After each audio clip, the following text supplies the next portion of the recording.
அனைவருக்கும் வணக்கம். இன்றைய காணொலியில் அமைச்சர் சேகர் பாபு தொடர்ச்சியாக ஒரு பத்திரிகையாளர் சந்திப்பில் அநாகரிகமாக நடந்து கொள்வதும், பத்திரிகையாளர்களை மதிக்காத ஒரு அமைச்சராக தமிழ்நாட்டில் திகழ்ந்து வருகின்ற மாபெரும் மனித புனிதர் சேகர் பாபு அவர்களை பற்றியும், தமிழக வெற்றி கழகம் அதன் தலைவர் விஜய் தமிழ்நாடு முழுக்க 13ஆம் தேதி செப்டம்பர் 13ஆம் தேதி ஆரம்பித்து ஒரு மாத காலம் பயணிக்க போறாரு அப்படின்னு ஒரு செய்தி வந்துச்சு. அந்த செய்தியின் உண்மைத்தன்மையையும் விரிவாக இந்த காணொலியில் பார்க்க இருக்கிறோம். வாருங்கள் காணொலிக்குள் போகலாம்.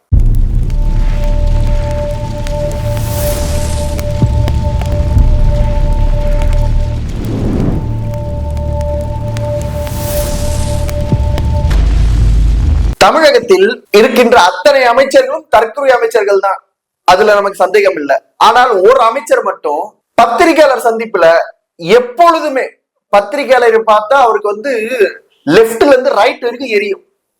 பத்திரிகையாளர் கேட்க கேள்விக்கு பதில் வராது, ஆனா அவரா ஒரு பதில் சொல்வார். அந்த பதில பத்திரிகையாளர் எடுத்துக்கணும். இப்படி எல்லாம் பேசி திரிகிற அமைச்சர் தான் அமைச்சர் சேகர் பாபு. இவருடைய துறை அறநிலையத்துறை. ஆனால் இவர் சென்னையில இருக்கிற எல்லா பிரச்சனைக்கும் இவர் தான் முன்னாடி வந்து நிற்பாரு. பத்திரிகையாளர் எந்த கேள்வி கேட்டாலும் நீ எந்த பத்திரிகை அப்படின்னு கேட்பாரு. பத்திரிகையாளர் பார்த்தா மட்டும் இவருக்கு ஏன் லெப்ட்ல இருந்து ரைட் வரைக்கும் எரியுதுன்னு தெரியல. இன்னைக்கு காலையில ஒரு பத்திரிகையாளர் சந்திப்புல தூய்மை பணியாளர்கள் சம்பந்தமாக ஒரு பெண் பத்திரிகையாளர் கேள்வி எழுப்புறாங்க. எழுப்பின அந்த கேள்விக்கு நான் சரக்கு அடிக்கிறது இல்ல. தூய்மை பணியாளர் சொல்லவே மாட்டேன். நான் என்ன கேட்டாலும் தூய்மை பணியாளர்கள் சரக்கு அடிக்கிறது இல்ல. அதனால யாரு கேட்கல. நீங்க சரக்கு அடிக்கிறீங்களா, உங்களுக்கு ஊத்தி கொடுத்தது யாரு, அதெல்லாம் யாரும் கேட்கலையே. தூய்மை பணியாளர்கள் பணி சம்பந்தமான கேள்வி எழுப்புறாங்க. அப்ப அதுக்கு பதில் தர விருப்பம் இல்லை, இதுக்கு நான் பதில் தர விருப்பம் இல்லை, இது என்னுடைய துறையில வராதுன்னு சொல்லிட்டு போறதுக்கு உங்களுக்கு என்ன வலிக்குது?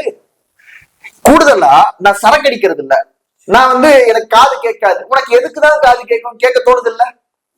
மக்களிடம் வாக்கு வாங்கி, குறிப்பாக அந்த வடசென்னை பகுதியில இருக்கிற அத்தனை மக்களும் வாக்கு செலுத்தி அந்த வாக்கின் மூலமாக சட்டமன்ற உறுப்பினராகி அந்த சட்டமன்ற உறுப்பினர் ஆனதால நீங்க அமைச்சர் ஆயிருக்கீங்க. இது மக்கள் போட்ட பிச்சை. மக்கள் கிட்ட பிச்சையை வாங்கி தின்னுட்டு பிச்சை போடுற மக்களையே நீ யாரு, நீ என்ன, இதெல்லாம் வெக்கமா இல்ல? திமுக காரங்களுக்கு, சமூக நீதி பேசுற திமுக காரங்க வரிசையில வாங்கல கொஞ்சம். நான் என்ன கேட்கிறேன், ஒரு பத்திரிகையாளர், பெண் பத்திரிகையாளர் கேள்வி கேட்கிறாங்க, அதுக்கு இவ்வளவு அநாகரிகமா பதில் சொல்றதா? இதையெல்லாம் பத்திரிகை தர்ம இங்க காக்கப்பட்டுச்சு. சில பத்திரிகையாளர் எதுவும் கொதிக்கலையே. பெண் பத்திரிகையாளர் கேட்கிற கேள்விக்கு நான் சரக்கு அடிக்கிறது இல்லைன்னா என்ன பதில்? அது அநாகரிகமான பதில் இல்ல. அப்ப அந்த பெண் பத்திரிகையாளரை மதிக்கிறது இப்படிதானா? பெண்களை மதிக்கிறது இப்படிதானா? கேட்க தோணுதா இல்லையா? இதே ஏதோ ஒரு நிகழ்ச்சியில வேற ஏதோ ஒரு தலைவர் இந்த மாதிரி பேசிட்டா விட்டுருவாங்களா இவங்க? வானகை வாய்கள், இந்த அண்டா குண்டான்லாம் அலைகிறாங்கல்ல, செந்தில், யூடியூப் ரூட்டர்ஸ், இவங்க எல்லாம் பேச வேண்டியதானே? பத்திரிகை தர்மம் எங்க போச்சு? பெண் பத்திரிகையாளர் கேள்வி கேட்கிறாங்க. தொடர்ச்சியாக இத்தனை நாட்கள் போராடி வந்தாங்க. மக்கள் போராடிட்டு அந்த அவங்களுக்கான பணி நிரந்தரம் கிடைக்கல, அவங்களுக்கான வேலை என்ன ஆச்சுன்னு தெரியல. அதை பத்தி கேட்டா அதுக்கு பதில் சொல்ல வக்கு இல்லாம, நான் சரக்கு அடிக்கல, நீ சரக்கு அடிக்கல, கஞ்சா அடிக்கல, இதெல்லாம் இங்க யாரும் கேட்கல. பாதிக்கப்பட்ட அந்த பாமர மக்களுடைய நிலை என்ன? அவர்களுடைய அவர்களுக்கு வேலை தர வேண்டியது யாரு? அரசு. அரசு கிட்ட மக்கள் கட்டுற வரி பணத்துல சம்பளம் வாங்கிட்டு இருக்கிற ஒரு ஊழியர் தான் நீங்க. சேகர் பாபு முதல்ல யார்? மக்கள் ஓட்டு போடல, மக்கள் யாருமே ஓட்டு போடலைங்க. சேகர் பாபு யாரு? சாதாரண ஒரு ரவுடி. அதை எக்ஸ்பயர் ஆகி ஓரமா தெருவோரத்துல உட்கார்ந்து பீடி குடிக்கிற நிலைமையில இருக்கிற ஒரு ரவுடி. அவரை அமைச்சராக்கி சட்டமன்ற உறுப்பினராக்கி அழகு பார்த்து அங்க இருக்கிற மக்கள், அந்த மக்கள் பட்ட பிச்சை, அதுக்கு தர மரியாதை இதுதானா? ஏன் இந்த எந்த பத்திரிகையாளரும் பேசல? ஏதோ 1-2 ஊடகங்கள்ல மட்டும் தான் வந்திருக்கு. ஏன் யாருமே பேசல? அவ்வளவு என்ன நீங்க விலை போயிட்டீங்க? அவங்க கொடுக்கிற சாதாரண அந்த விளம்பரத்துக்கும், அவங்க கொடுக்கிற அந்த செய்திகளுக்கும் இப்படி அலைகிறீங்க. இதுதான் ஜனநாயகத்தின் 4வது தூணா? எல்லாத்தையும் நாங்க நடுநிலையா நின்று பேசுவோம், நாங்கள் தான் நடுநிலை நக்கிகள் இப்படின்னு பேசுற விகடன் இதை எழுதுமா, இதை பேசுமா? பெண் பத்திரிகையாளர் கேட்ட கேள்விக்கு நான் சரக்கு அடிக்கிறது இல்ல அப்படின்னு பதில் சொன்ன அமைச்சர் சேகர் பாபுவை தமிழக அரசு என்ன நடவடிக்கை எடுக்கும்? இருக்கிற பத்திரிகையாளர்கள் என்ன பேசுவாங்க? இந்த செயலை வேற ஏதோ ஒரு அரசியல் கட்சி செஞ்சிடறாங்க, ஏதோ ஒரு கோவத்துல ஏதோ ஒரு பேசிட்டு போயிடுறாங்க, விட்டுருவீங்களா?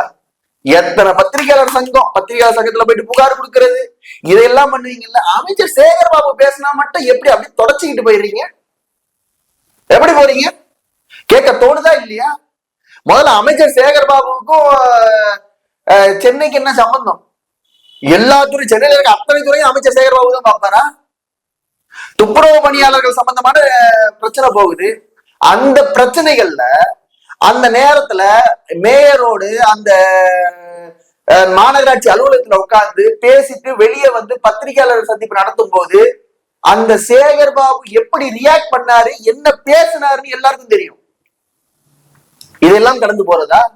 ஒரு பத்திரிகையாளர் கேட்கிறாங்க, நீலம் அந்த யூடியூப் சேனல் வச்சுன்னா அவங்களும் ஒரு ஜேர்னலிஸ்ட் தான், அவங்களும் கேட்கிறாங்க.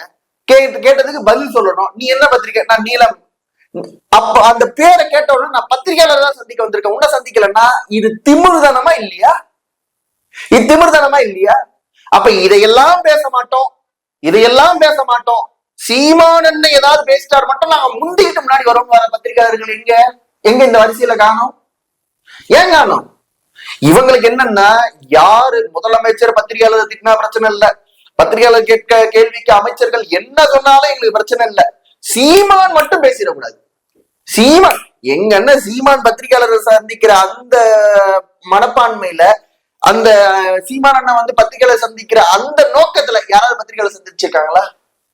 எத்தனை முறை என்ன கேள்வி கேட்டாலும் அமைதியாக உட்கார்ந்து அந்த கேள்விகளுக்கு சரியான நாகரிகத்தோடு பேசுகின்ற ஒரே தலைவர் தமிழ்நாட்டில் அண்ணன் சீமான் மட்டும்தான்.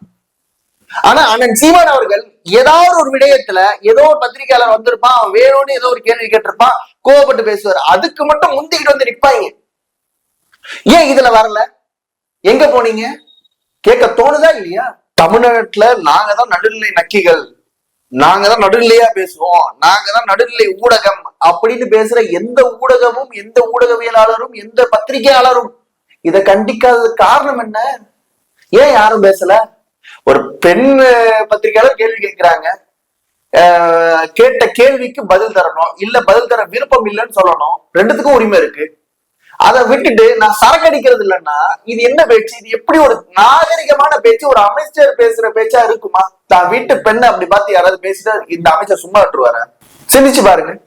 அப்ப அமைச்சர் என்ன பேசினாலும், குறிப்பாக திமுக இருக்கிற நபர்கள் என்ன பேசினாலும் நாங்க வந்து அப்படியே கண்ணை மூடிக்கிட்டு அப்படியே போயிடுவோம், தொடச்சிக்கிட்டு போயிடுவோம்னா இதெல்லாம் நடுநிலையாளர்களா? நடுநிலையாளர்கள் இப்படி இதுக்குதான் பேரா? இதெல்லாம் திராவிட மாடல்ல வருமானு கேட்க தோணுதா இல்லையா? அப்ப இது ஒரு பக்கம் இருக்க, இன்னைக்கு திடீர்னு ஒரு அறிவிப்பு. ஏற்கனவே சொல்லிட்டு இருந்தாங்க, செப்டம்பர் 13 விஜய் வரப்போறாரு, தமிழ்நாடு முழுக்க சுற்றுப்பயணம் போக போறாரு, எல்லா ஊர்லயும் போய் மக்களை சந்திக்க போறாரு, இப்படி எல்லாம் சொன்னாங்க. நாங்களும் சரி வந்துருவாரு போல இருக்கு, சரி வந்துட்டாருன்னா சரியா இருக்கும் போல இருக்கு அப்படின்னு நினைச்சோம். வந்துட்டாருன்னா கொஞ்சமாவது அரசியல் கத்துப்பாரு அப்படின்னு நினைச்சோம். ஆனா 13 திருச்சியில 13, அதுக்கு அடுத்தடுத்த தேதிகளை பார்த்தா ஒரு வார காலம் கேப், எல்லாமே சனிக்கிழமை. இந்த மாரி படத்துல வரும்ல சனிக்கிழமைன்னு ஒரு கேரக்டர், அது போல எல்லாமே சனிக்கிழமை.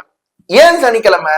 நம்ம பல முறை சொல்லி இருக்கோம், விஜய்க்கு ரசிகர்கள் இருக்காங்க இல்லைன்னு சொல்லல, ஆனா ஓட்டர்ஸ் கிடையாது, எல்லாமே பள்ளிக்கூடத்துல இருக்காங்க விஜயோட ரசிகர்கள் நம்ம சொல்லி இருக்கோம். அப்படி பார்த்தா இது உறுதியாகுது பாருங்க. என்னைக்கு பள்ளிக்கூட விடுமுறையோ அன்னைக்கு விஜயோட கூட்டம். அதுவும் எப்பவுமே மாநாடுனா விஜய் 1 மணி நேரம் பேச போறாரு அப்படி நம்பி வந்துடுறாங்க மக்கள். நம்பி வந்துட்டு அவங்க வந்து ஏமாற்றப்படுறாங்க. விஜய் 8 நிமிஷம் பேசுறாரு, 10 நிமிஷம் பேசுறாரு, 15 நிமிஷம் பேசுறாரு, அவ்வளவுதான் பேசுறாரு. இந்த முறை நம்ம டிக்ளேரே பண்ணிடுவோம், விஜய் 15 நிமிஷம் தான் பேச போறாரு அப்படின்னு தாவேகாவின் சார்பாகவே டிக்ளேர் பண்ணப்பட்டுருச்சு. விடுமுறை நாட்கள்ல கூட்டம், அதுவும் விஜய் 15 நிமிஷம் தான் பேசுவாரு. இப்ப நமக்கு ஒரு கேள்வி எழுப்புது இல்ல, நீங்க அரசியல் கட்சி ஆரம்பிச்சிருக்கிறது எதற்காக? மக்களுக்கு ஒரு நல்லது செய்யணும், மக்களுக்கு வந்து சேவையை செய்யணும் அப்படின்னு ஆரம்பிச்சிருக்கீங்க. அது ஏன் விடுமுறை நாட்கள்? விடுமுறை நாட்கள்ல தான் நீங்க வந்தா கூட்டம் கூடும், அதுதானே கான்செப்ட். ஏன்னா வேலை நேரத்துல இதுக்கு விஜய் வர்றதுக்காக கூலியை விட்டுட்டு எவனாவது வருவானா? சிந்திச்சு பாருங்க. அப்ப இவங்க திட்டமிட்டு சனிக்கிழமை போனா பள்ளி கல்லூரி விடுமுறை எல்லாரும் வந்துருவாங்க அப்படின்னு நம்பிக்கையில விஜயை பார்க்க எல்லாரும் வருவாங்கதான்.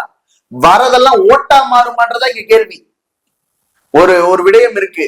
நம்ம விஜய் வந்துடுறாருங்க, விஜய் தமிழ்நாட்டுல முதல்வர் ஆயிராரு. விஜய் என்ன செய்ய போறாருன்னு தெரியணும்ல. கூட்டம் கூடுறதையெல்லாம் வைத்து விஜய் ஆண்டுவாருன்னு முடிவு பண்ண முடியாதுல்ல. தமிழக வரலாற்றுல எல்லாருக்கும் கூட்டம் கூடி இருக்கு. ஐயா கமலஹாசன் திரைத்துறையை விட்டுட்டு அரசியலுக்கு வரும்போது இது போலதான் கூட்டம் இருந்துச்சு. அந்த கூட்டம் எல்லாம் ஓட்டா மாறிச்சா இல்ல அவருக்கு வேட்டா அமைஞ்சிச்சான்றது அவருடைய வரலாறுலயே நமக்கு தெரியும். கூட்டம் எல்லாம் இங்க ஓட்டு போட மாட்டாங்கன்றது இது அரசியல் நிதர்சனம். இப்ப கூட்டத்தை வைத்து ஒரு விஷயத்தை நம்ம முடிவு பண்ண முடியாது. பொதுவா ஈக்கள் கூட்டமா இருக்கும். அந்த ஈ பழத்திலையும் மொய்க்குது, மலத்திலையும் மொய்க்குது. ரெண்டுத்துக்கும் வித்தியாசம் இருக்குல்ல. அது போலதான் இதுவும். அப்ப மொத்தமா நம்ம பார்க்க போனா விஜயுடைய இந்த பயணம் என்பது விடுமுறை நாட்கள் பயணமா இருக்கு. அதுக்காக இப்ப விஜயுடைய தமிழக வெற்றி கழகம் என்பதை தமிழக விடுமுறை கழகம்னு மாத்தினா அது சிறப்பா இருக்கும். சரி, இந்த 15 நிமிஷத்துல விஜய் என்ன பேச போறாரு? இந்த பாலியல் வன்கொடுமைகள் நடந்திருக்கு, அது சம்பந்தமா பேச போறாரா? சட்ட ஒழுங்கு சந்தி சிரிக்குது, அது சம்பந்தமா பேச போறாரா? தமிழ்நாட்டுல குறிப்பா டிஜிபி அலுவலக வாசல்ல வைத்து ஏர்போர்ட் மூர்த்தி அவர்கள் தாக்கப்பட்டிருக்காரு. தமிழகத்தில் இருக்க அத்தனை அரசியல் கட்சி தலைவர்களும் அதுக்கான எதிர்ப்பு தெரிவிச்சுட்டாங்க. பிஜேபி, ஏடிஎம்கே, பாஜக, இது நம்ம பாமக எல்லாருமே தெரிவிச்சுட்டாங்க. எல்லாரும் இது வன்மையா கண்டிக்கத்தக்கது. இது ஒரு சாதாரண ஒரு தலைவரா இருந்தாலும் அவர் ஒரு கட்சியின் தலைவர், ஒரு அமைப்பின் தலைவர், குறிப்பா ஒரு சமுதாயத்திற்கான ஒரு தலைவரா இருக்காரு. அவரை தாக்கியது தவறுன்னு எல்லா கட்சிக்காரங்களும் பேசினார், விஜய் பேசல. சரி, இது ஒரு பக்கம் இருக்கட்டும். இதெல்லாம் பத்தி அவர் பேசுவாரா? இந்த குறிப்பா இந்த திருச்சிக்கு வராரு. திருச்சியில எண்ணற்ற சிக்கல்கள் இருக்கு. ஒவ்வொரு மாவட்டத்திலும் மாவட்ட வாரியாக பிரச்சனைகள் இருக்கு. அந்த பிரச்சனைகளை பேசுறாரா? அந்த குறிப்பா விஜயுடைய 13ஆம் தேதி அந்த பயணம் ஆரம்பிக்கிறது திருச்சியில இந்தந்த பகுதிகளில் தான் அனுமதி இருக்குன்னு ஒரு ஸ்ட்ரக்சர் இருக்கு. குறிப்பா தமிழ்நாடு முழுக்க தலைவர்கள் வரும்போது இந்த பகுதியில தான் நீங்க நின்று பேசணும்னு அந்த காவல்துறை அதிகாரிகளும் அங்க இருக்க ரெவென்யூ டிபார்ட்மெண்ட்டும் சொல்லும். இங்கதான் நீங்க கூட்டம் நடத்தணும், இங்கதான் நீங்க பேரணி போகணும். எல்லா மாவட்டங்களிலும் பிரித்து இருக்கு. இதையெல்லாம் ஃபாலோ பண்ணிட்டு தான் எல்லா அரசியல் கட்சியும் நடத்திட்டு வராங்க. இவங்க ஏன் தற்கூரின்னு நாங்க சொல்றோம்னா, அனுமதியே இல்லாத ஒரு சந்தையில, அனுமதியே இல்லாத ஒரு சாலையில அனுமதி கேட்கிறது. அங்க அனுமதி கொடுத்ததே கிடையாது. அப்படின்னா இவங்களுக்கு எப்படி அனுமதி கொடுப்பாங்க? அப்ப நீங்க சிந்திச்சு பார்க்கணும். சண்டை போடணும். நாங்க 2011 ஆரம்பிச்சு இது வரைக்கும் சண்டை போட்டு தான் ஒவ்வொரு கூட்டத்தையும் நடத்திட்டு வரோம். ஏற்கனவே எங்களுக்கு முன்னாடி ஒரு திமுகவோ அதிமுகவோ ஒரு இடத்துல கூட்டம் போட்டிருக்கோம். நாங்க போய் கேட்டா கொடுக்க மாட்டாங்க. ஆனா சண்டை போட்டுதான் இன்னைக்கு கூட்டங்கள் நடத்திட்டு இருக்கோம். அப்படி இருக்கும்போது இதையெல்லாம் சகிக்க முடியாம இதையெல்லாம் கதறது பாத்தீங்களா, எங்களை பார்த்து திமுக வேலை செய்யோ, அவன் எல்லாரையும் பார்த்தா பயந்துட்டு இருக்கான். திமுகனா அது தான் நிழல கூட பார்த்து பயப்படும். அதுதான் திமுக. அப்படி இருக்கும்போது விஜய் அங்க விஜய் வந்துட்டா கூட்டம் கூடும். அந்த கூட்டம் ஓட்டா மாறுமா மாறாதான்றதுதான் கேள்வி. இப்ப குறிப்பா விஜய் 15 நிமிஷம் பேச போறாரு. நானும் அவளா காத்துட்டு இருக்கேன். ஒவ்வொரு நாளும் ஒவ்வொன்னும் கண்டென்ட் தான். ஏன்னா விஜய் அவர்கள் பொதுவா ஒரு இடத்துல கூடி எல்லா ரசிகர்களையும் சந்திச்சு பேசும்போதே ஏகப்பட்ட கண்டென்ட். ஒவ்வொரு ஊருக்கா போகும்போது இப்ப திருச்சிக்கு போறாரு. திருச்சியில எண்ணற்ற பிரச்சனைகள் இருக்கு, மக்கள் பிரச்சனை. இதையெல்லாம் தொட்டு பேசணும்ல விஜய். ராணிப்பேட்டைக்கு வருவாரு. ராணிப்பேட்டையில எண்ணற்ற பிரச்சனைகள் இருக்கு, இதை தொட்டு பேசணும்ல. வேலூருக்கு வருவாரு. வேலூர்ல எண்ணற்ற பிரச்சனைகள் இருக்கு, இது தொட்டு பேசணும்ல. இதையெல்லாம் பேசாமல் நீங்கள் எப்படி அரசியல் கட்சி நடத்திடுவீங்க? எப்படி உங்களுக்கு மக்கள் ஓட்டு போட்டு நீங்க முதல்வர் ஆகி செஞ்சாச்சு கோட்டையில எப்படி நீங்க உட்கார்ந்துருவீங்க? இதெல்லாம் பகல் கனவா இல்ல? அப்போ இந்த தேர்தல் 2026 தேர்தல் விஜய்க்கு மட்டும் இல்ல, நம்ம மக்களுக்கு எதுவுமே செய்யாம சும்மா நம்ம உட்கார்ந்து பணமும் ஒரு பிரம்மாண்டமான கூட்டங்களும் நடத்தி கூட்டத்தை கூட்டி காமிச்சா மக்கள் ஓட்டு போட்டுருவான் அப்படின்னு நம்பி நாங்க அடுத்து நம்மளும் அரசியலுக்கு வரலாம்னு நினைச்சிட்டு இருக்கிற பல பேருக்கு இது பாடமா அமைய போது. 2026 தேர்தல் மக்கள் தக்க பாடத்தை புகட்டுவார்கள்.